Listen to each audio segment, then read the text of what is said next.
నమస్కారం, నా పేరు బాలా. బీసీఎన్ న్యూస్ కి స్వాగతం. ముందుగా ముఖ్యాంశాలు.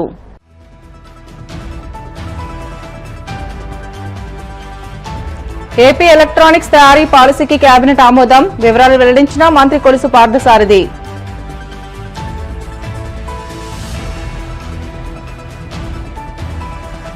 మంగళగిరి జనసేన పార్టీ కార్యాలయంలో జనవాణి కార్యక్రమం. ప్రజల నుంచి అర్జీలు స్వీకరించిన జనసేన నాయకులు చాగంటి మురళీకృష్ణ.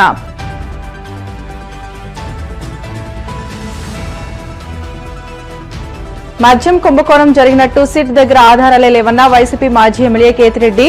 జగన్ ని రాజకీయంగా ఎదుర్కోలేక ఇలాంటి కుట్రలు పన్నుతున్నారని ఫైర్. తిరుమల శ్రీవారిని దర్శించుకున్న పలువురు తెలంగాణ ఎమ్మెల్యేలు. ఆలయ మర్యాదలతో స్వాగతం పలికిన అధికారులు. పెట్టుబడులకు గమ్యస్థానంగా ఆంధ్రప్రదేశ్ నిలిచేలా రాష్ట్ర ప్రభుత్వం పాలసీలను రూపొందిస్తుందని మంత్రి కొలుసు పార్థసారథి అన్నారు. ఏపీ ఎలక్ట్రానిక్స్ తయారీ పాలసీకి మంత్రివర్గం ఆమోదం తెలిపిందని చెప్పారు. దీని ద్వారా పరిశ్రమలకు కేంద్ర రాష్ట్ర ప్రభుత్వాల నుంచి ప్రోత్సాహకాలు లభిస్తాయని తెలియజేశారు. కేబినెట్ సమావేశంలో తీసుకున్న నిర్ణయాలను మంత్రి మీడియాకు వెల్లడించారు. ఎలక్ట్రానిక్స్ తయారీ పాలసీ ద్వారా యూపీ, గుజరాత్, తమిళనాడు లబ్ది పొందాయని అన్నారు. ప్రత్యేకమైన పాలసీ లేకపోవడంతో పరిశ్రమలకు ప్రోత్సాహకాలు రాని పరిస్థితి నెలకొందని అన్నారు. రాష్ట్రంలో దాదాపు $150 బిలియన్ వ్యాపారమే లక్ష్యంగా విధానాన్ని రూపొందించామని తెలియజేశారు. పెట్టుబడులు పెట్టేందుకు ఎలక్ట్రానిక్స్ పరిశ్రమలు ఆసక్తి చూపుతున్నాయని, విశాఖలో ఐటీ సేవల కోసం పలు కంపెనీలు ప్రతిపాదనలు ఇచ్చాయని వెల్లడించారు. ప్రభుత్వం సంక్షేమం, అభివృద్ధి రెండు కళ్ళలాగా వెళ్లాలని ఏదైతే బయట చెప్తుందో దానికి అద్దం పట్టే విధంగా ఈ రోజంతా కూడా అజెండా ఫిక్స్ చేయబడిందని చెప్పేసి నేను మనవి చేస్తా ఉన్నాను. నేను పరిపాలన అంటే కేవలం బటన్ నొక్కటమో లేకపోతే ప్రజల్ని భావోద్వేగంలోకి తీసుకువెళ్లి వాళ్ళని మెస్మరైజ్ చేయటమో మనకున్న ఆకర్షణ శక్తి ద్వారా అలా కాకుండా ఒక నిర్దిష్టమైన ఆలోచనతో, ఒక విజన్తో ఈ రాష్ట్ర భవిష్యత్తుకి పునాదులు వేయాలనే ఏదైతే లక్ష్యం ఏదైతే ఉందో ఈరోజు కేబినెట్ లో చాలా స్పష్టంగా అర్థమైందని చెప్పేసి కూడా మనం చేస్తాను. ఈ ఒక్క కేబినెట్ మీటింగ్ లోనే 79,900 అంటే దాదాపు 80,000 కోట్ల పెట్టుబడులకు సంబంధించి ప్రతిపాదనల్ని ఇంధన శాఖ కానివ్వండి, ఐటీ శాఖ కానివ్వండి చేసిన ప్రతిపాదనల్ని ఆమోదించడం జరిగిందని చెప్పేసి మనం చేస్తాను. దాదాపు 1,25,00,000 1,25,000 1,50,000 ఎంప్లాయ్మెంట్ కూడా జనరేట్ కాబోతుందని చెప్పేసి కూడా ఈ సందర్భంగా నేను మనవి చేస్తా ఉన్నాను. భవిష్యత్తులో దేశంలో పెట్టుబడిదారులందరూ కూడా అంటే పారిశ్రామికవేత్తలు కానివ్వండి, సాఫ్ట్వేర్లో కానివ్వండి, వాళ్ళందరికీ అల్టిమేట్ డెస్టినేషన్ ఆంధ్రప్రదేశ్ అయ్యే విధంగా ఈరోజు మరి ఈ ప్రభుత్వం పాలసీలు తీసుకురావడం కానివ్వండి, ఆ పాలసీలకు అనుగుణంగా వచ్చిన ప్రతిపాదనలు, పెట్టుబడి ప్రతిపాదనలు ఏదైతే ఉందో వాటన్నిటిని కూడా ఆమోదించడం జరిగిందని చెప్పేసి ఈ సందర్భంగా నేను తెలియజేస్తా ఉన్నాను. మరి కొత్తగా Andhra Pradesh electronics components manufacturing policy 4.0 ఏదైతే ఐటీ ఈఎన్సీ శాఖ చేసిన ప్రతిపాదనని రాష్ట్ర మంత్రి మండలి ఆమోదించిందని చెప్పేసి మనం చేస్తాను. ఇప్పటి వరకు ఏమిటంటే మన రాష్ట్రంలో కాంపోనెంట్స్ తీసుకొచ్చి అసెంబ్లీ చేయటం కానివ్వండి, లేకపోతే కాంపోనెంట్స్ని ఇంపోర్ట్ చేసుకుంటాం, ఆ ద్వారానే ఎలక్ట్రానిక్ ఇండస్ట్రీ ఆ స్థాయిలోనే ఉంది తప్పితే పూర్తిగా అన్ని కాంపోనెంట్స్ని ఇక్కడే తయారు చేసుకుని అంటే ఫుల్ ప్రోడక్ట్ని ఒక టీవీ కానివ్వండి, ఒక ఫోన్ కానివ్వండి, లేకపోతే ఎలక్ట్రానిక్కి సంబంధించిన ఏ పరికరమైనా సరే 100% ఇక్కడ మ్యానుఫ్యాక్చర్ కాబోట్లేదని ఇది మనందరికి తెలిసిన విషయమే. దాంట్లో 50% 60% కాంపోనెంట్స్ని ఇతర రాష్ట్రాల నుంచో లేకపోతే ఇతర దేశాల నుంచో తెప్పించుకుని ఇక్కడ అసెంబ్లీ చేయటం, దాన్ని మార్కెట్ చేయటం జరుగుతూ ఉంది. ఈ పాలసీ ద్వారా ఈ ఎలక్ట్రానిక్ ఇండస్ట్రీని అభివృద్ధి చేయాలనేది ఈ పాలసీ యొక్క లక్ష్యం అని చెప్పేసి మనం చేస్తాం. నేను ఈ పాలసీ లేకపోవటం మూలంగా కేంద్ర ప్రభుత్వం ఈ ఎలక్ట్రానిక్ ఇండస్ట్రీస్కి కేటాయించిన ఇన్సెంటివ్స్ని కానివ్వండి, లేకపోతే నిధులు కానివ్వండి డ్రా చేయటానికి మన రాష్ట్రానికి తగు అవకాశాలు లేకపోయినాయి అని చెప్పేసి కూడా ఈ సందర్భంగా మనం చేస్తాము. ఇక్కడ ఎలక్ట్రానిక్ పాలసీని తీసుకొచ్చి గుజరాత్, ఉత్తరప్రదేశ్, తమిళనాడు చాలా లబ్ధి పొందడం కూడా జరిగింది. మరి ఈ పాలసీ తీసుకురావడం మూలంగా రాబోయే సంవత్సరాల్లో $100 to $150 బిలియన్ బిజినెస్ మన వ్యాపారం మన రాష్ట్రంలో జరుగుతుందని చెప్పేసి కూడా నేను మనవి చేస్తాను. ఈ పాలసీని తీసుకురావడం ద్వారా ఇప్పటికే చాలామంది ఈ ఎలక్ట్రానిక్ మ్యానుఫ్యాక్చర్ తయారీదారులు అయితే ఎవరైతే ఉంటారో వారందరూ కూడా ఇక్కడ ఇన్వెస్ట్మెంట్ పెడతానికి మరి చాలా ఉత్సాహం చూపిస్తారని చెప్పేసి కూడా నేను మనవి చేస్తాను. మరి వారు ఇక్కడ ఇండస్ట్రీ పెడతాం ద్వారా ఈ పాలసీ ఉండటం మూలంగా కేంద్ర ప్రభుత్వం నుంచి కానివ్వండి, రాష్ట్ర ప్రభుత్వం నుంచి కానివ్వండి అనేక ఇన్సెంటివ్స్ని పొందటానికి అవకాశం వస్తుందని చెప్పేసి కూడా మనవి చేస్తాను. అదేవిధంగా విశాఖపట్నం జిల్లాలో ఈ ఐటీ ఇన్ఫ్రాస్ట్రక్చర్ కోసం కొన్ని పేరు పొందిన ఎస్టాబ్లిష్డ్ కంపెనీలు కొన్ని ప్రతిపాదనలు ఇవ్వటం జరిగింది. వారికి కావాల్సిన భూమి కానివ్వండి, వారికి కావాల్సిన ఇన్సెంటివ్స్ కానివ్వండి, SIBB పూర్తిగా సమీక్షించి రికమెండ్ చేసిందో వాటన్నిటిని కూడా ఆమోదించడం జరిగిందని చెప్పేసి నేను మనవి చేస్తాను. జనసేన పార్టీ ఎమ్మెల్యేలు జనవాణి కార్యక్రమంలో పాల్గొని రాష్ట్రంలోని పలు ప్రాంతాల నుండి వచ్చిన ప్రజల సమస్యలకు సంబంధించి అర్జీలు స్వీకరిస్తున్నారు. అనంతరం వాటిని అధినేత దృష్టికి తీసుకువెళ్లి పరిష్కరిస్తామని హామీ ఇస్తున్నారు. ఈ నేపథ్యంలో మంగళగిరి జనసేన పార్టీ కేంద్ర కార్యాలయంలో నిర్వహించిన జనవాణి కార్యక్రమంలో పలు ప్రాంతాల నుంచి వచ్చిన ప్రజల నుంచి జనసేన నాయకులు చాగంటి మురళీకృష్ణ అర్జీలు స్వీకరించారు. పలు సమస్యలపై తక్షణం సంబంధిత అధికారులతో మాట్లాడి పరిష్కార మార్గాలు చూపారు. ముఖ్యమంత్రి చంద్రబాబు నేతృత్వంలోని కూటమి ప్రభుత్వం లిక్కర్ స్కామ్ దర్యాప్తు పేరుతో ఏర్పాటు చేసిన సిట్ చట్టం ప్రకారం కాకుండా ఎల్లో మీడియా డైరెక్షన్ లో పనిచేస్తోందని మాజీ ఎమ్మెల్యే కేతిరెడ్డి వెంకట్రామరెడ్డి మండిపడ్డారు. తాడేపల్లి వైసీపీ కేంద్ర కార్యాలయంలో ఆయన మీడియాతో మాట్లాడుతూ నిత్యం ఒక కొత్త కథను అల్లి ఎల్లో మీడియా ప్రచురిస్తుంటే దానిని బట్టి సిట్ తన దర్యాప్తును ముందుకు తీసుకువెళ్తుందని ఆగ్రహం వ్యక్తం చేశారు. కోర్టుకు సమర్పించని రిమాండ్ పోర్టులు కూడా ఎల్లో మీడియాలో ఒకరోజు ముందుగానే ప్రచురితం అవుతున్నాయంటేనే సిట్ ఎలా పనిచేస్తుందో అర్థం చేసుకోవచ్చునని అన్నారు. చంద్రబాబుకు భజన చేస్తున్న ఎల్లో మీడియా ఆయన కళ్లల్లో ఆనందం చూడడం కోసమే ఇలాంటి దుర్మార్గమైన కథనాలను రాసి సిట్టును నడిపిస్తుందని ధ్వజమెత్తారు. చంద్రబాబు నాయుడు గారు నోటికొచ్చినట్టు చెప్పి ఈరోజు ఎప్పుడైతే హామీలు అమలు చేయాలనుకున్నప్పుడు వచ్చేకల్లా రాష్ట్రాన్ని అమ్మేయాలా, ఇది అమ్మేయాలా అనేది చెప్తున్నాడు. ఆల్రెడీ ఆంధ్రప్రదేశ్ రాష్ట్రాన్ని చంద్రబాబు నాయుడు తెలుగుదేశం పార్టీ కూటమి ప్రభుత్వం ఫార్ సేల్ పెట్టేసింది.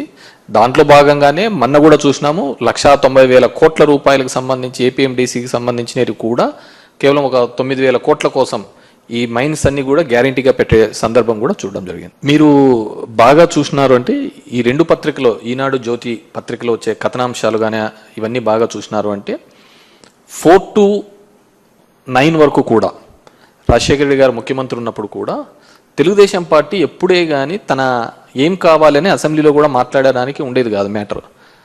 ఏదో ఒక మ్యాటర్ని ఈనాడు పేపర్లో పబ్లిష్ చేసేది, అది తీసుకొని వచ్చి అసెంబ్లీలో గందరగోళం చేసే పరిస్థితి ఆ రోజు మనం చూస్తున్న సందర్భం. ఈరోజు కూడా సేమ్ అదే స్ట్రాటజీనే వాడుతోంది.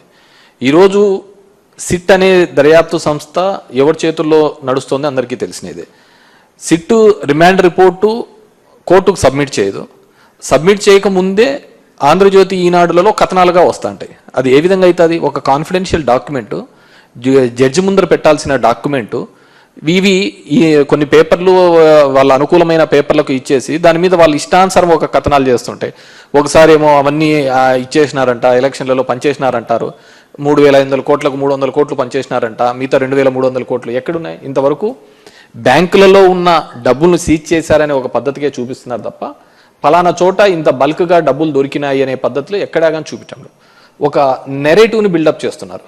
అంటే మొదటి నుంచి కూడా కింద నుంచి పై వరకు ఒకటే లైన్ తీసుకుంటారు, దాన్ని ఎస్టాబ్లిష్ చేయడానికి పదే పదే మాట్లాడుతున్న సందర్భం చూసాను తప్ప ఈ పేపర్లలో వచ్చే కథనాల ఆధారంగానే చేసుకుంటా పోతా అంటే ఇంకెవడే కానీ ఉండలేరు అనమాట. నేను ఇంతకుముందు చెప్తున్న విధంగానే జడ్జి దగ్గర ఉండాల్సిన రిపోర్టు, సిట్ కాన్ఫిడెన్షియల్గా మెయింటైన్ చేయాల్సిన రిపోర్టు ఒక వారం ముందరే ఈ రెండు పేపర్లలో ఏ విధంగా వస్తున్నాయి? వీళ్ళు ఎవరైతే దోషిగా చెప్తారో అతనే పేపర్లలో వచ్చే దోషిగా చెప్తారో అదే సిట్ రిపోర్ట్లో వస్తుంది. ఇంకెక్కడుందంటారు దీంట్లో? సో ఈ సిట్కి ఏమాత్రం క్రెడిబిలిటీ లేదు. ఖచ్చితంగా పెట్టే దొంగ కేసులే. మీరు బాగా చూసినారు అంటే ఇప్పుడు ఏవైతే ఉన్నాయో ఈ లిక్కర్ సంబంధించి, డిస్టిలరీస్కి సంబంధించి, ఏ డిస్టిలరీ కూడా జగన్మోహన్ రెడ్డి వైఎస్ఆర్ కాంగ్రెస్ పార్టీ ఉన్నప్పుడు మేము ఎవరు పర్మిషన్ ఇవ్వలేదే. ఆ డిస్టిలరీస్ పర్మిషన్ ఇచ్చినదంతా చంద్రబాబు నాయుడే. మరి సరే డిస్టిలరీస్ నుంచి ఈ విధంగా అవకతవకలు జరిగినాయి, బలవంతంగా ఉన్నారు. సో దీనిలో డిస్టిలరీస్ కూడా భాగస్వాములే అయినప్పుడు వాళ్ళ మీద ఎందుకు కేసులు పెట్టలేదు? ఈ మందు సరఫరా చేసిన ఆల్ ది డిస్టిలరీస్ వీళ్ళ మీద ఎందుకు కేసులు పెట్టడం లేదు? సో దీన్ని ఏదో విధంగా ఎస్టాబ్లిష్ చేయాలని కొంతమంది ఆఫీసర్లను బెదిరించి వాళ్ళని అప్రూవల్ అని ఏదేదో కథనాలు చూస్తున్నాం. డెఫినెట్గా చట్టం ముందు ఉండేది, ఆ చట్టానికి అనుకూలంగా చట్టం ముందర నిలబెట్టి ఖచ్చితంగా మేము ఫైట్ చేస్తాము. దిస్ ఆర్ ఆల్ ఎక్స్పెక్టెడే. ఏదో ఒక విధంగా ఈ ప్రభుత్వం మీద బురద జల్లాలనే ఒక ఆలోచనతో ఈ ప్రభుత్వం జరుగుతుంది. మనం మొత్తానికి చూసినట్టే చిన్నది ఇదే కానీ ఒక గ్రామ స్థాయిలో కూడా ఒక చిన్న గొడవ జరిగినప్పుడు వాడొచ్చి ఇంటి మీద గొడవ చేసినా కానీ మా మీద కేసులు పెట్టే సందర్భం. సో అంత మైక్రో లెవెల్లో నుంచి కూడా దీన్ని మానిటర్ చేస్తున్న సందర్భం. So we're all ready for ఎలాంటి కేసులు పెట్టినా ఏ దానికైనా సరే వైఎస్ఆర్ కాంగ్రెస్ పార్టీ సిద్ధంగా ఉంది. ఎటువంటిదైనా సరే చట్ట ప్రకారం మేము వాటిని ఎదుర్కోగలుగుతాము. డెఫినెట్గా ఎవరెవరైతే దీనిలో భాగస్వాములు అవుతున్నారో, దీనిలో అంత ఉత్సాహంగా చేస్తున్నారో, రాబోయే కాలంలో దాన్ని ఖచ్చితంగా అనుభవి. డెఫినెట్గా వీఆర్ ఫైటింగ్ కదా. మా చిన్నాన్న కూడా ఫైట్ చేస్తున్నాడు, వెళ్తున్నాడు. మళ్ళీ పోలీసులు కోర్టుకు వెళ్ళాము. ఎంత దౌర్భాగ్యమైన పరిస్థితి అంటే court has given guide lines, మీరు ఈ విధంగా చేయండి అని చెప్పేసి. డెమోక్రటిక్ సిస్టంలో ఈ విధంగా పోండి అని చెప్పినా కానీ అక్కడ ఉన్న పోలీసులు అది చేయలేకపోవడం జరిగింది. మేము కంటెంప్ట్కు కూడా వేయడం జరిగింది. That's before the court. Maybe 23rd 24th ఎప్పుడో అని చెప్పారు. అది వచ్చిన తర్వాత దాని మీద కూడా మేము తీసుకుంటాం. తిరుపతి జిల్లా గూడూరు పట్టణంలోని ఎమ్మెల్యే క్యాంపు కార్యాలయంలో 20 మంది లబ్దిదారులకు సీఎం సహాయ నిధి నుండి మంజూరైన 14,73,000 రూపాయల చెక్కులను ఎమ్మెల్యే సునీల్ కుమార్ అందజేశారు. ఈ సందర్భంగా ఆయన మాట్లాడుతూ సీఎంఆర్ఎఫ్ నుండి 20 మందికి ఆర్థిక సహాయ చెక్కులను అందజేశామని, ఇప్పటి వరకు 1,30,00,000 రూపాయలు సీఎం రిలీఫ్ ఫండ్ ఇవ్వడం జరిగిందని తెలియజేశారు. కూటమి ప్రభుత్వం చెప్పిన విధంగా పెన్షన్లను పెంపు చేశామని, ఉచిత గ్యాస్ సిలిండర్లు ఇస్తున్నామని, తల్లికి వందనం అమలు చేయడం జరిగిందని పేర్కొన్నారు. గూడూరు కాన్స్టిట్యున్సీలో 20 మందికి సీఎంఆర్ఎఫ్ చెక్కుల్ని దాదాపు 14,73,439 రూపాయలు శాంక్షన్ ఇస్తాం. టోటల్గా ఇప్పటి వరకు 131 మందికి ఈ యొక్క ముఖ్యమంత్రి సహాయ నిధి నుంచి చెక్కులు తీసుకొచ్చాం.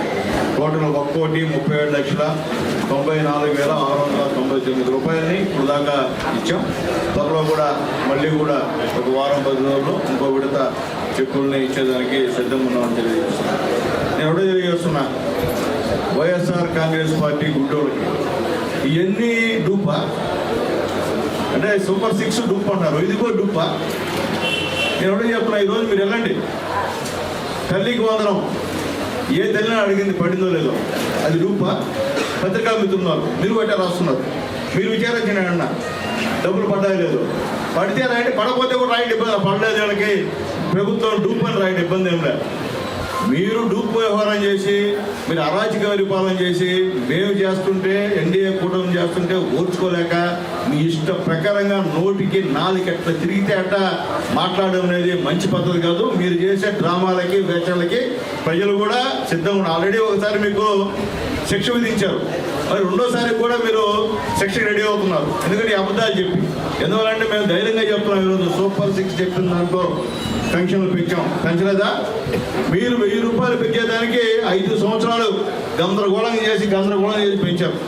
మేము గెలిచిన వెంటనే 1000 రూపాయలు పెంచినటువంటి ఎన్డీఏ గవర్నమెంట్ మాదని చెప్పి ధైర్యంగా చెప్తున్నాం. అలాగే అందరికీ ఎంతమంది బిడ్డలు చదువుతుంటే అంతమంది పిల్లలకి తల్లికి వందనం ఇస్తామన్నాం, అందరికి ఇచ్చాం. మొన్న మినిస్టర్ గారు జనార్దన్ రెడ్డి గారు వచ్చినప్పుడు జనార్దన్ రెడ్డి కాలనీలో మా చంద్రమౌళి గారి ఆధ్వర్యంలో అక్కడికి వెళ్ళాం.